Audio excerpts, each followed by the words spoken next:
BCom की पलटन नेहा सिद्दीकी। आपका क्वेश्चन था ना कि 2019 रेगुलर का अकाउंट रिसीवेबल सॉल्व करवा देंगे। यार मैंने कल कहा मैं सॉल्व करा दूंगी, कसम खुदा की मैंने कल रात में सॉल्व किया है बैठकर।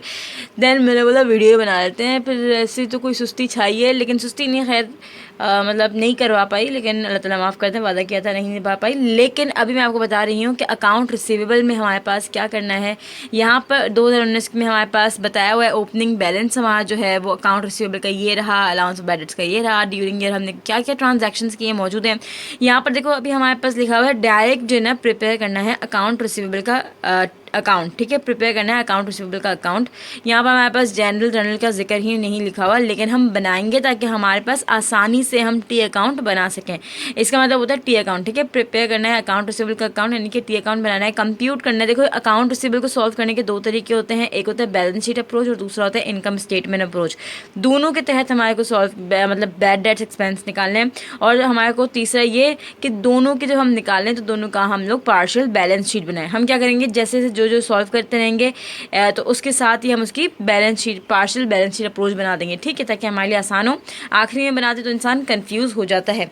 अब हम अपनी आसानी के लिए यहाँ पर डायरेक्ट टी अकाउंट लिखा हुआ है, लेकिन हम क्या करेंगे, ये जो ट्रांजैक्शंस हुई है उसका हम सबसे पहले जनरल जर्नल बना लेंगे, तभी हम आराम से अपना टी अकाउंट बना पाएंगे। तो भाई क्रेडिट सेल्स का तुम्हें पता है कि अकाउंट रिसीवेबल डेबिट होता है, सेल्स क्रेडिट होता है। कैश कलेक्शन में क्या होता है, कैश डेबिट होता है और अकाउंट रिसीवेबल क्रेडिट होता है। सेल्स रिटर्न में क्या होता है, सेल्स रिटर्न डेबिट होता है और अकाउंट रिसीवेबल क्रेडिट होता है। बैड डेट रिटर्न ऑफ में क्या होता है, एक बनती है रिटर्न ऑफ की हमेशा entry, allowance bad debt debit and account receivable credit. Previously return of की हमेशा दो एंट्रीज बनती हैं, account receivable debit, allowance bad debts credit, cash debit and account receivable credit.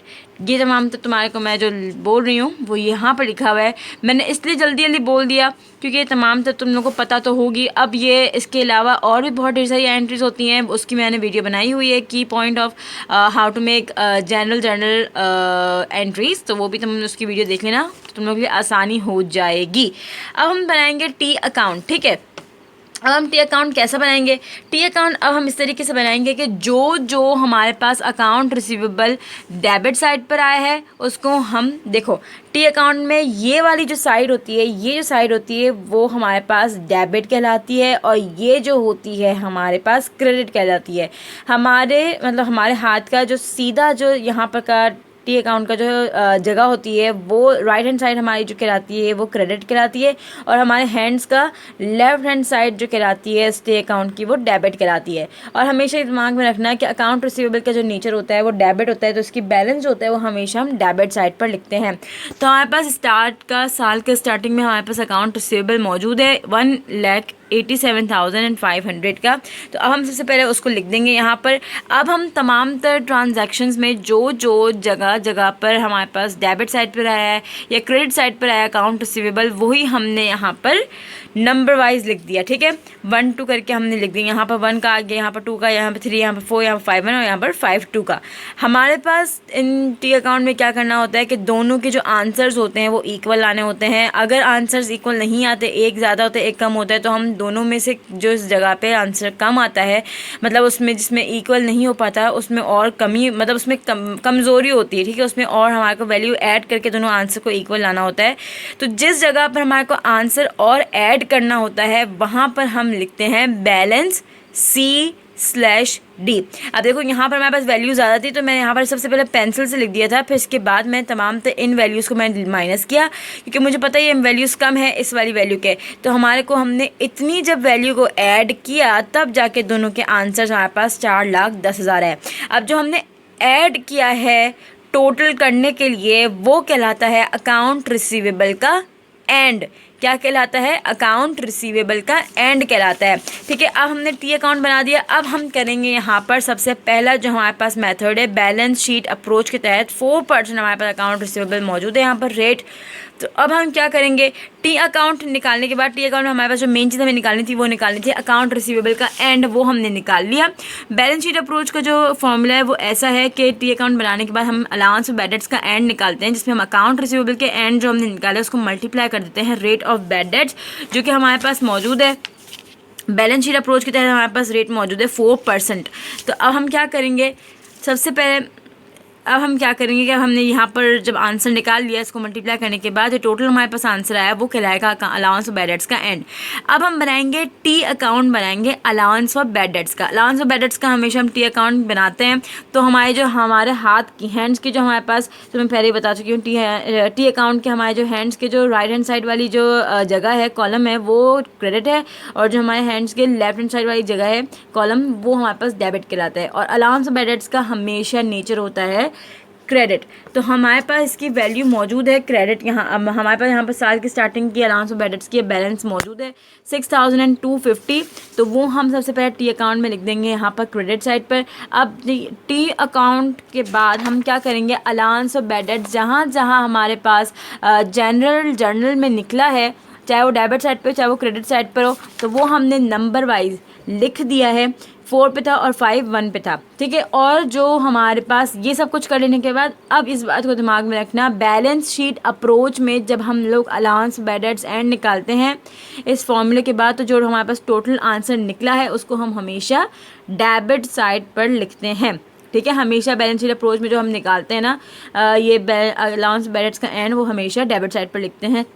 अब हमने इसको ऐड किया जहाँ पर टोटल आंसर हमारे पास कमी महसूस हुई दोनों को आंसर को इक्वल करने के लिए, तो वो जहाँ पर हमने टोटल को ऐड किया है एक और वैल्यू जिसमें हमारे पास आंसर इक्वल आए हैं, वो हमारे पास क्रेडिट साइड वाली जगह थी जहाँ पर हमारे पास बैड डेट्स एक्सपेंस निकला है। इतनी अमाउंट का हमने और मिलाया जब जाके हमारे पास 14400 आंसर इक्वल आया, ठीक है। तो ये जो हमारे पास आंसर निकला है ये कहलाता है bad debts expense. T account of allowance bad debts में हम निकालते हैं बैड डेट्स एक्सपेंस, ठीक है। बैड डेट एक्सपेंस अगर ये डेबिट साइड पर निकलता तो एक एंट्री बनती, लेकिन यहाँ पर क्रेडिट साइड पर बना है तो उसकी 2 एंट्रीज बनेंगी। तो यहाँ पर बनेगा bad debt expense debit and allowance bad debts credit, expense and revenue summary debit and bad debt expense credit, ठीक है। ये बन गया हमारे पास एंट्री। अब हमने यहाँ तक का काम मुकम्मल कर लिया है। अब हमारे पास सिंपल बनाना है पार्शियल बैलेंस शीट। अब लगातार हम balance sheet approach partial balance sheet भी बना लेते हैं। अब पार्शियल बैलेंस शीट बनाने का तरीका क्या है, एसेट्स एंड इक्विटीज़ का आता है।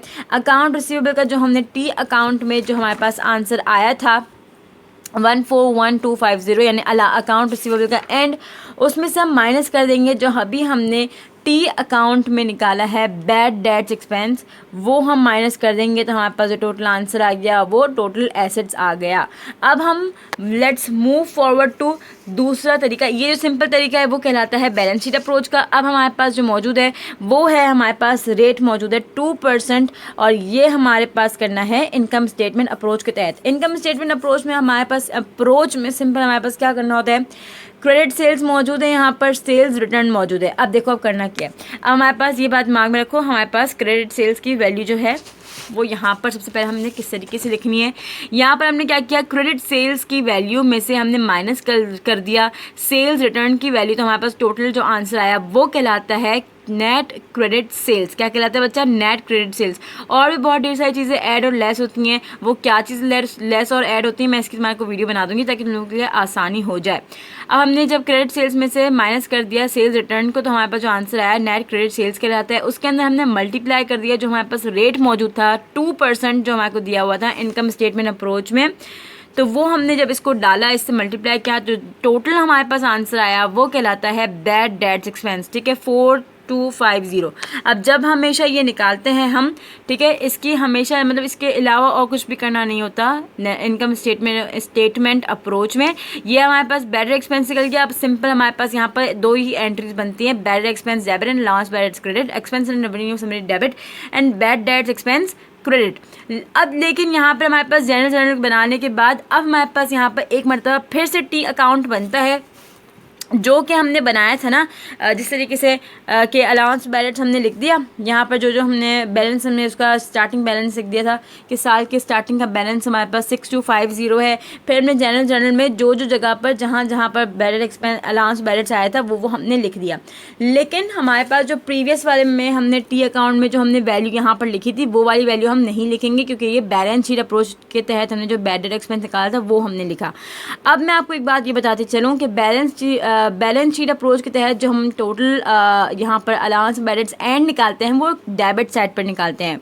अब हमने यहाँ पर जो बैड डेट्स एक्सपेंस निकाला है वो हम टी अकाउंट के अंदर अलाउंस ऑफ बैड डेट्स के वो हमेशा क्रेडिट साइड पर लिखते हैं, ठीक है। अब हमने बैलेंस लिख दिया, वो चीज़ें जो जो हमारे पास अकाउंट अलाउंस अपने जनरल जर्नल में निकली थी वो हमने उसको जगह पे पुट कर दिया।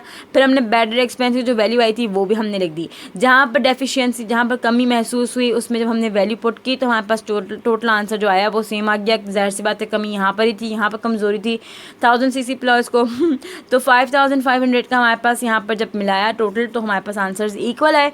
अब हमने क्या किया, जो टोटल हमारे पास मतलब जो अभी हमने यहाँ पर बैड डेट एक्सपेंस निकाला था उसकी हमारे पास पार्शियल बैलेंस शीट में वैल्यू नहीं लिखी जाती। जो हम टी अकाउंट में वैल्यू निकालते हैं इनकम स्टेटमेंट अप्रोच के अंदर, वो जाहिर सी बात है बैलेंस शीट अप्रोच में भी हमने वही वाला निकाला है जो हमारे पास टी अकाउंट वाला होता है। तो हमने क्या किया, टी अकाउंट वाली जो वैल्यू होती है उसी को हम लिखते हैं पार्शियल बैलेंस शीट के अंदर। अब हमने यहाँ पर 5500 का हमारे पास टोटल निकला है।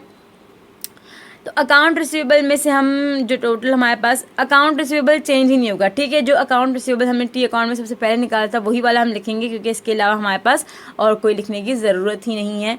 तो सिंपल यहाँ पर वही लिख देंगे, लेस कर देंगे जो हमारे पास 5500 आया है, फिर जो टोटल आएगा वो टोटल एसेट्स आएगा, ठीक है। उम्मीद है कि आपको समझ आया होगा। अब हम एक बात बताऊँ, बारिश हो रही है, बुर्रा, उम्मीद है कि आपको समझ आ गया होगा। अल्लाह हाफ़िज़, बाय।